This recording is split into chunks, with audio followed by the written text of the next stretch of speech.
Je vous invite à l'écoute de la musique qui nous ouvre et nous prépare à l'écoute de la parole.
Bienvenue pour cette traditionnelle veillée d'Avent, tous les ans ou tous les 2 ans, de ce 5 décembre 2021, ici au Temple du Bouclier à Strasbourg, et puis avec celles et ceux qui sont si loin et si proches, mais en communion avec nous.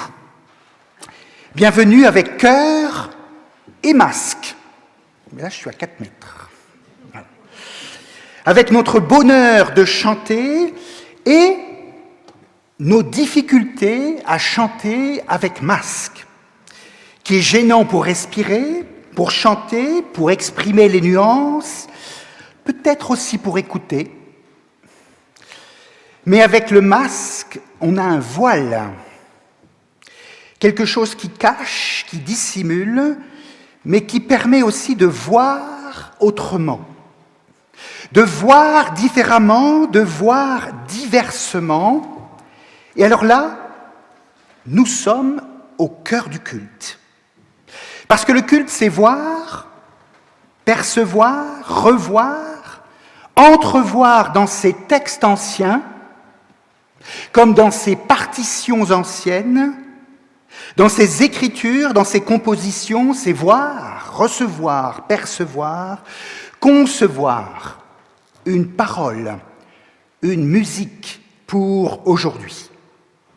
Malgré et avec le voile des cultures différentes, malgré et avec les siècles qui nous séparent de ces textes, de ces partitions, malgré et avec le voile de nos propres histoires, de nos émotions, ces textes, ces partitions sont, je le crois, c'est le culte, sont une parole de Dieu pour nos vies, pour notre espérance, pour notre avenir.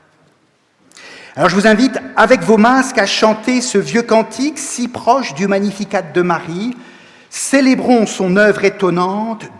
Dieu se souvient de ses migrants, de ce petit troupeau d'errants, traités partout en étrangers, mais Dieu saura les protéger. C'est le psaume 105, un autre psaume. Je vous invite à vous lever pour chanter les 3 strophes proposées.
Cette année, nous sommes heureux de vous interpréter 2 œuvres, le Magnificat de Cimarosa et cet oratorio d'Handel, Zadok the Priest. Le Magnificat véhicule de fait dans mon imaginaire bien des paroles et bien des images lorsque, par exemple, on tape Magnificat sur Internet. C'est la première image.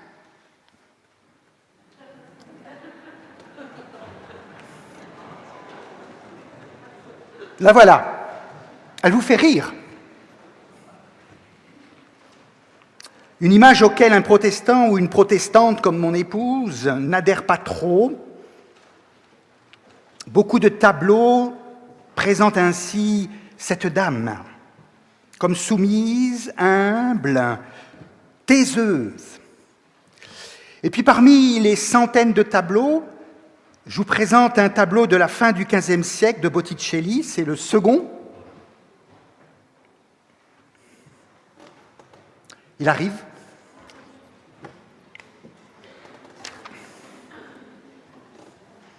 Tout fonctionnait très bien hier.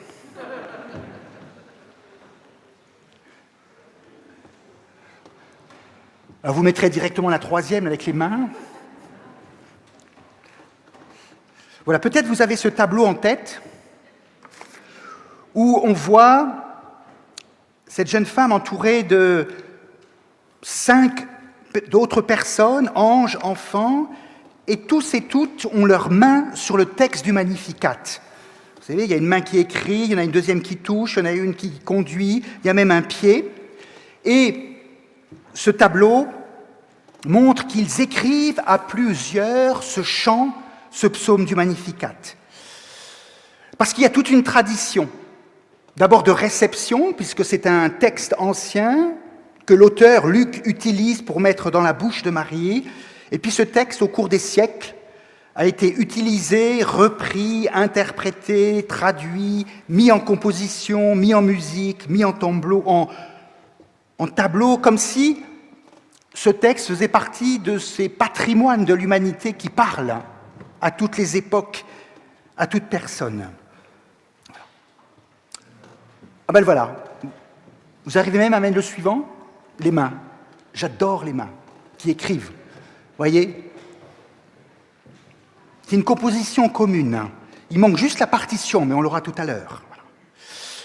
Et le récit commence par plusieurs personnes qui vont se rencontrer, vous vous souvenez ? L'une s'appelle Marie, elle est trop jeune, trop vulnérable, trop nouvelle, elle n'a rien fait, rien accompli, rien n'est réalisé, elle est comme vierge de toute vie, et il lui faut pourtant être porteuse de vie et d'avenir. Pas facile. Alors elle va visiter l'autre, sa cousine âgée, Élisabeth, qui est trop âgée, trop fatiguée, trop résignée, elle a tout vu, tout vécu, tout entendu. On est dans les deux extrêmes, c'est-à-dire là où, aux yeux du monde, à mes yeux, il n'y a pas d'avenir, pas d'ouverture, pas de possibilité. Or, dit Dieu dans l'Évangile, c'est justement là où moi, je crois qu'il n'y a pas d'avenir, qu'il y en a un. Les deux femmes. Elles se rencontrent, pas de jugement, pas de morale, simplement une bénédiction, une parole contagieuse de confiance comme un chant. Vous l'entendrez qui donne envie de transmettre, de partager. Élisabeth, la plus âgée, donne confiance à la plus jeune qui alors se met à chanter. Alors, le texte biblique dit parler. J'aurais préféré qu'elle chante, mais bon. Et elle dit ce texte, le texte biblique. C'est le Magnificat que nous allons chanter en latin. Voilà une traduction. Oui, vraiment, le Seigneur est grand, je le chante. Mon cœur est dans la joie à cause de Dieu qui me sauve. Il a fait attention à moi, sa servante sans importance. Oui, à partir de maintenant, les gens de tous les temps diront mon bonheur. Le Dieu puissant a fait pour moi des choses magnifiques, son nom est saint. Il sera plein de bonté pour toujours envers ceux qui le respectent avec confiance. Il agit avec beaucoup de puissance. Il chasse ceux qui ont le cœur orgueilleux. Il renverse les rois de leur siège et il relève les petits. Il donne beaucoup de richesses à ceux qui ont faim et les riches, il les renvoie les mains vides. Il vient au secours du peuple d'Israël, son enfant. Il n'oublie pas de montrer sa bonté. Voilà ce qu'il a promis à nos ancêtres, à Abraham et à sa famille pour toujours. Amen. Ça a du souffle, on dirait une épopée. Alors je vous invite à vous lever pour chanter le cantique qui est indiqué « Seigneur, que tous s'unissent ».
Déjà, ce cantique que nous venons de chanter dit un peu l'atmosphère de courage, d'audace, de volonté qui est celui de ce chant de Marie, et que nous allons interpréter aussi avec fougue, sauf juste le début qui posera la thèse. Le Seigneur est grand. Il me regarde. Parce que Marie, dans ce texte, ne parle ni de grossesse, ni de naissance, ni même de Jésus. Elle parle d'elle. Au moment où elle est porteuse de vie et d'avenir, ce qui, dans le langage mythologique narratif, s'appelle être enceinte, voilà, porteur de vie et d'avenir, c'est 20e, 21e siècle, existentiel. Chacun son époque. À ce moment-là, Marie dit, Dieu a quelque chose à voir avec moi, elle qui est trop jeune, qui n'a rien vu, qui n'a rien vécu, et qui est du fin fond d'une province inconnue. Eh bien, c'est sur elle, et elle le dit, que Dieu porte son regard et à qui il donne confiance. Et puis au moment où elle est porteuse de vie et d'avenir, elle se tourne vers son passé pour se dire « Mais d'où viens-je ? Qui sont mes ancêtres ? Qu'ai-je reçu en culture, en racines, en architecture qui m'a construite pour pouvoir aller de l'avant vers l'avenir ?» Vous savez, c'est la parabole du laboureur. Pour pouvoir continuer son chemin, il regarde d'où il vient et quel est le passé. Il ne s'agit pas de répéter comme un perroquet le passé, mais d'apprendre et de comprendre pour poursuivre. Et puis ce texte, vous l'entendrez en latin, c'est un texte politique. La petite jeune fille inconnue enceinte fait de la politique et dit aux puissants « Attention, attention. Entre vos mains se trouve l'avenir des gens fragiles, des gens faibles. » Et Martin Luther, j'aime le rappeler, a dédié ce texte, non pas aux femmes, aux familles, aux parents, mais l'a dédié aux princes, aux rois, aux présidents. Dietrich Bonhoeffer écrira « Ce chant est le plus passionné, le plus sauvage, on pourrait presque dire le cantique le plus révolutionnaire qui ait jamais été chanté. Ce n'est pas la douce, tendre, rêveuse Marie, comme on la voit souvent sur les images, c'est la femme passionnée, emportée, fière, enthousiaste qui parle ici. Un chant dur, fort, implacable, de trônes écroulés et de puissants humiliés, de force de Dieu et d'impuissance humaine. 1942. Il sera exécuté en 1945. Bonhoeffer. Nous allons donc l'interpréter avec cette fougue, même derrière les masques, pour faire ressortir cette audace, cette fierté, cette confiance. En 2021. Et je vous invite à voir comment des artistes comprennent, perçoivent, aperçoivent et restituent ce chant. Vous arrivez à passer l'image suivante. Ah ben la voilà. La voilà. 2017, Palestine. C'est Marie, en marche. Va-t-elle chez Élisabeth? Revient-elle? On ne sait pas. Elle marche et elle va chanter.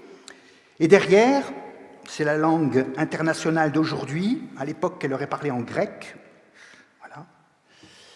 Jusqu'à ce que la justice coule comme de l'eau et que la droiture coule comme un fleuve puissant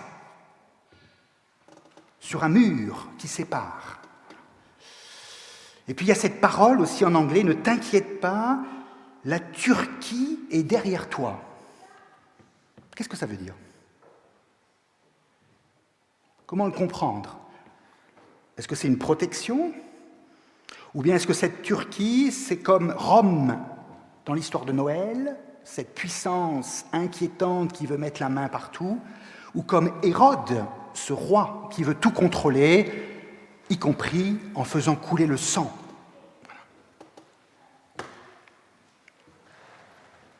Ça parle, ce Magnificat, à l'origine de ce film. Et voilà comment une paroisse catholique allemande, c'est la suivante, interprète ce texte. Voilà. Vous voyez que l'accent est mis sur la libération de la parole. Marie est en capacité maintenant de parler. Elle enlève, alors c'est pas son masque, c'est du scotch, mais quelle est cette main qui enlève? Est-ce que c'est la sienne? Est-ce que c'est la main d'Élisabeth qui bénit, qui dit maintenant, vas-y, parle, prends possession de ta vie, chante, dis ce que tu as à créer, à vivre? Ou bien, est-ce la main de Dieu?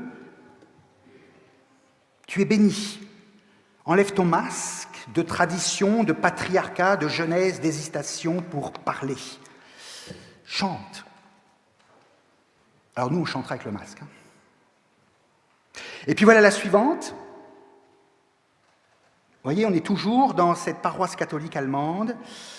C'est un chant pour toutes les femmes, pour toutes celles qui ont à se battre, à dire, à proclamer. Il faut du culot, il faut du courage. Je parle devant, je proclame, je protesto. C'est presque une Marie protestante. Et puis il continue les images avec celle qui rit, qui a la joie. Voilà. Parce que c'est un chant, dans le texte que nous lisons, mais aussi que vous allez entendre, que nous allons interpréter, où on a du bonheur, de la joie à chanter, y compris lorsque c'est difficile derrière le masque. Voilà. C'est de la joie parce qu'on reçoit une confiance, une vie, un avenir, et ça c'est contaminant. Quand quelqu'un vous fait confiance, quand quelqu'un pose en vous un regard et une parole de confiance, comme fait Élisabeth vis-à-vis de Marie, comme Dieu fait vis-à-vis de Marie, comme bien des gens le font avec moi, alors je prends confiance, je prends courage et il y a du bonheur. Et il termine par cette parole. Voilà. C'est leur résumé du Magnificat. Comment vous-même le résumeriez-vous? Alors, frei sein, ça veut dire être libre. Avec liberté, avec conviction, avec force, avec bonheur, avec des risques, tout cela tout à l'heure. Et puis nous avons mis en tension avec ce Magnificat l'œuvre de Handel, Zadok, the priest. Alors on va voir l'image suivante parce que c'est tout de suite ce qui vient. Voilà. Si vous voulez l'écouter sur Internet, c'est ça. Le couronnement de la reine d'Angleterre. C'est un chant qui est utilisé en permanence pour des couronnements de princes ou pour des mariages. Bon, il y a un autre mariage, là, vous regardez, le suivant. Hop. Alors vous cliquez, puis alors là, vous avez le chant qu'on va chanter. C'est Meghan? Je ne sais pas, je ne suis pas très fort. Hein, voilà. Il y en a beaucoup, hein, il y a les princes d'Angleterre, du Danemark, de Hollande, il y en a partout. Hein, voilà. Et c'est toujours avec ce chant qu'on va vous chanter. Et puis c'est un chant qui a été utilisé, une musique qui a été utilisée pour faire aussi un hymne. L'hymne de... Voilà. Mais si, vous voyez qu'on est chez les puissants, on est chez les rois modernes, hein, ceux qui ont le pouvoir de l'image et de l'argent et de quoi. Il faut que je fasse attention à ce que je dis. Le texte biblique derrière ce chant, derrière cet oratorio, c'est le suivant dans le premier livre des Rois au chapitre 1. Le prêtre Zadok, le prophète Nathan et Benaïa, fils de Joiada, ainsi que les Crétois et les Pélétiens de la garde du roi, vont donc auprès de Salomon. Ils le font monter sur une mule du roi David et ils le conduisent à la source de Gihon. Le prêtre Zadok a pris la corne remplie d'huile dans la tente du Seigneur. Il en verse sur la tête de Salomon pour le consacrer comme roi. Alors on sonne de la trompette et tout le monde se met à crier « Vive le roi Salomon !» Voilà, c'est un récit qui va tout à fait avec les mariages princiers, avec les couronnements avec l'UEFA, puisque c'est un texte à la gloire d'un roi qui prend le pouvoir. Alors, il ne faut pas trop aller dans le texte biblique parce que c'est sanglant. Hein. À l'époque, comme aujourd'hui, il n'y a pas beaucoup de tendresse et de pitié dans le pouvoir. Et c'est ce texte qui est repris, donc, par Handel pour le couronnement du roi, en 1727. Il a été critiqué, il est repris, il est utilisé. Mais après tout, dans le texte biblique, on dit cette chose importante, qu'un roi est toujours désiré, comme devant vaincre le chaos, être fidèle à Dieu et faire régner la justice. Et puis en même temps, un peu plus loin, le statut du roi ainsi que son bilan sont toujours critiqués. Vous voyez qu'on est dans un texte qui est à la fois dans de l'attente forte et en même temps de la distance forte. Et c'est là qu'on entre dans le récit de Noël et du Magnificat, cette tension entre les rois et un autre roi. Cette tension entre une attente et puis ce qui risque de venir. Alors souvenez-vous de cette nuit-là, à Noël. Dieu et César sont face à face. César fait ses comptes, le compte des hommes, parce qu'un homme est un contribuable et qu'un homme et un homme s'additionnent et font 2 impôts. Mais compter les hommes, c'est en faire des numéros, c'est les réduire en chiffres. Les hommes perdent leur nom et se noient dans le nombre. Alors, cette nuit-là, sans y prendre garde, l'empereur additionne Dieu avec les hommes. Il suffit donc de mettre les hommes en fiche pour que Dieu se glisse au milieu de ces fiches. Il suffit donc de réduire l'homme à un matricule pour que Dieu se fasse immatriculer. Il suffit donc de jeter les hommes sur les routes pour que Dieu se fasse nomade. L'empereur est à Rome et Dieu est dans un lieu paumé.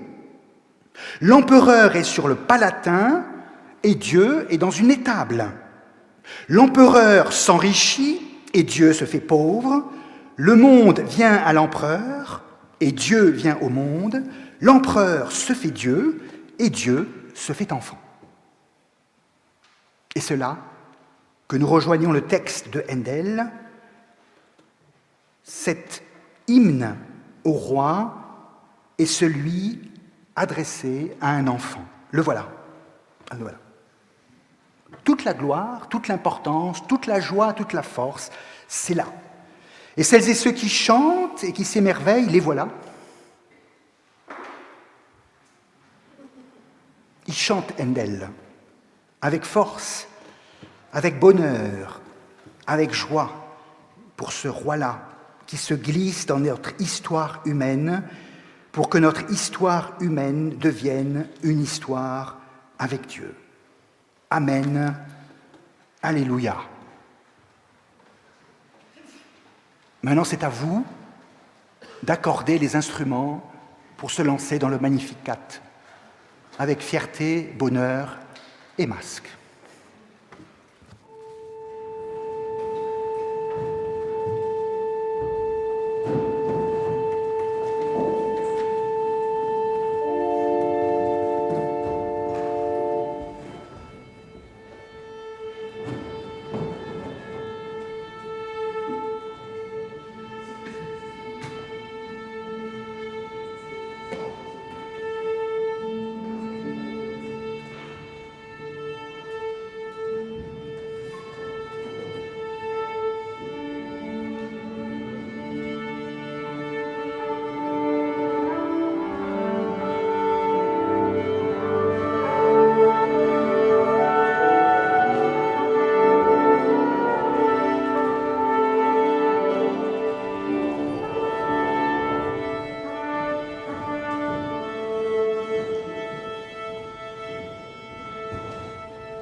Je vous invite à confesser notre foi à l'aide de ce texte de Dietrich Bonhoeffer de 1983.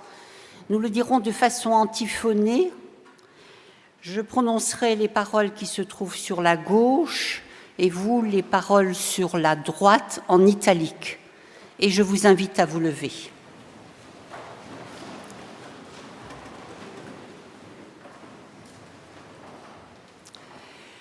Je crois que Dieu peut et veut faire naître le bien à partir de tout, même du mal extrême.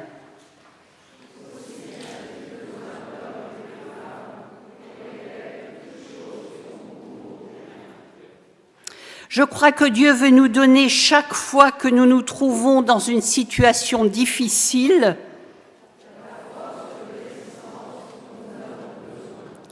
mais il ne la donne pas d'avance, afin que nous ne comptions pas sur nous-mêmes, mais sur lui seul.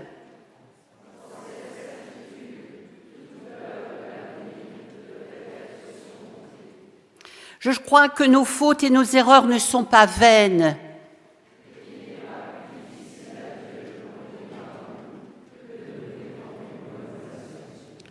Je crois que Dieu n'est pas une fatalité en dehors du temps.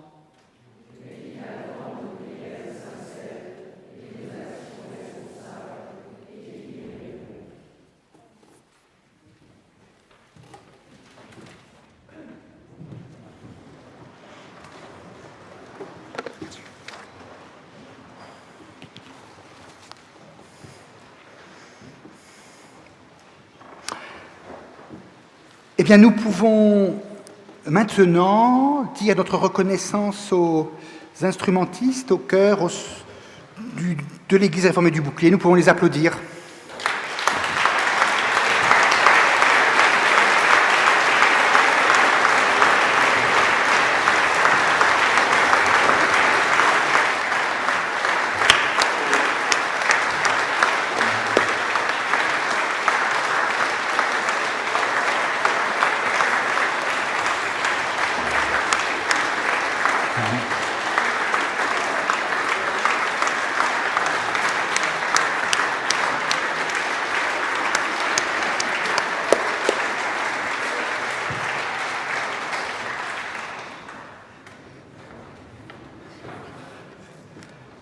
Et l'organiste aussi.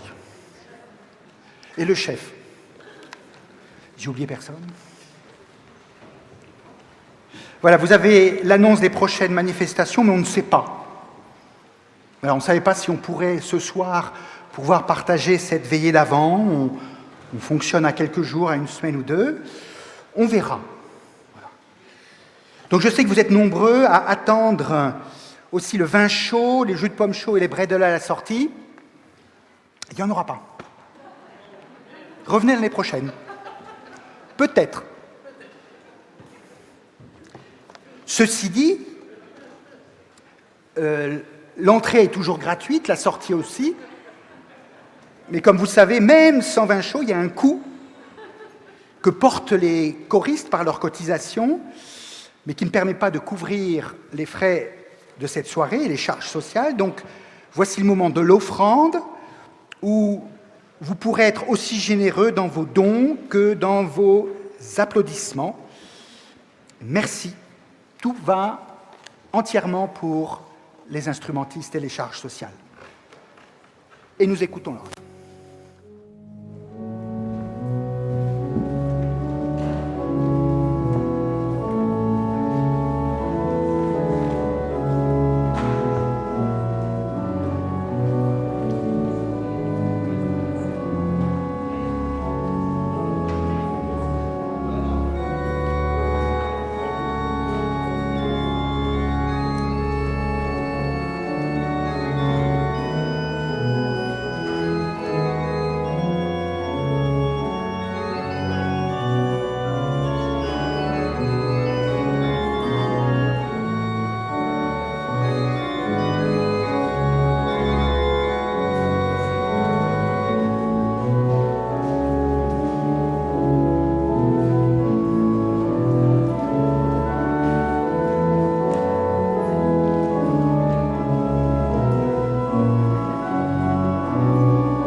merci à l'équipe technique qui permet cette retransmission d'images, d'orgues, de musiciens et aussi...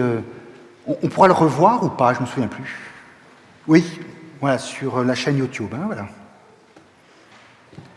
Bon, avant d'aller dans l'image et Internet, je vous invite à la parole, à la prière, à Dieu, que nous pourrons prolonger par la prière du Notre Père.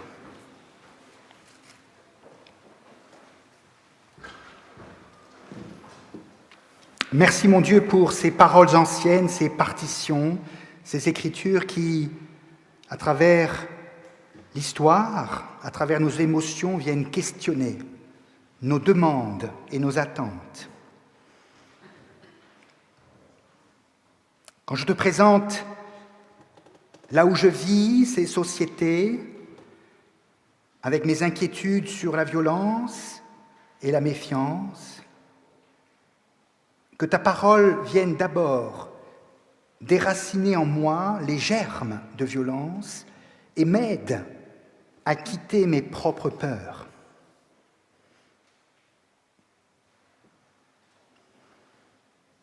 Quand je te présente ces gens par milliers, par millions, qui fuient les lieux de violence, de survie, de famine, de guerre, que ta parole vienne m'aider à préserver les plus faibles parmi nous dans le monde, mais aussi à veiller sur nos lois qui sont là pour préserver la fragilité et le droit.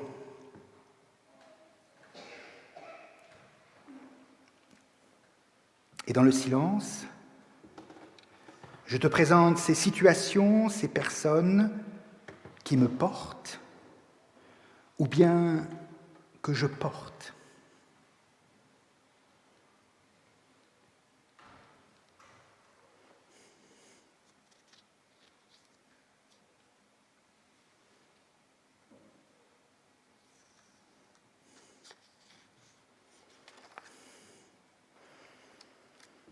Toutes mes prières sont alors dans la prière de Jésus qui a dit « Notre Père qui es aux cieux, que ton nom soit sanctifié, que ton règne vienne, que ta volonté soit faite sur la terre comme au ciel. Donne-nous aujourd'hui notre pain de ce jour. Pardonne-nous nos offenses comme nous pardonnons aussi à ceux qui nous ont offensés. Et ne nous laisse pas entrer en tentation, mais délivre-nous du mal, car c'est à toi qu'appartiennent le règne, la puissance et la gloire pour les siècles des siècles. Amen. Es ist ein Rose entsprungen. Je vous invite à chanter les 3 strophes de ce cantique traditionnel. D'abord la première strophe en français d'un arbre séculaire, puis la strophe en allemand, et enfin la seconde strophe en français. Je vous invite à vous lever pour ces 3 strophes d'un arbre séculaire.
je vous invite à rester debout pour recevoir la bénédiction. Bonne route, bonne suite, bénédiction avec tout ce que vous avez reçu en silence, en parole, en musique, en partition, en interprétation, en émotion, qui nous parle de Dieu, du monde et de nous. Que l'amour de Dieu notre Père, que la parole de Jésus-Christ notre Seigneur et que le souffle du Saint-Esprit vous accompagnent et viennent toujours mettre de la confiance, de l'engagement et de la joie dans vos vies. Amen. Et je vous invite à vous asseoir pour écouter la fugue en do majeur, Merci Jérôme.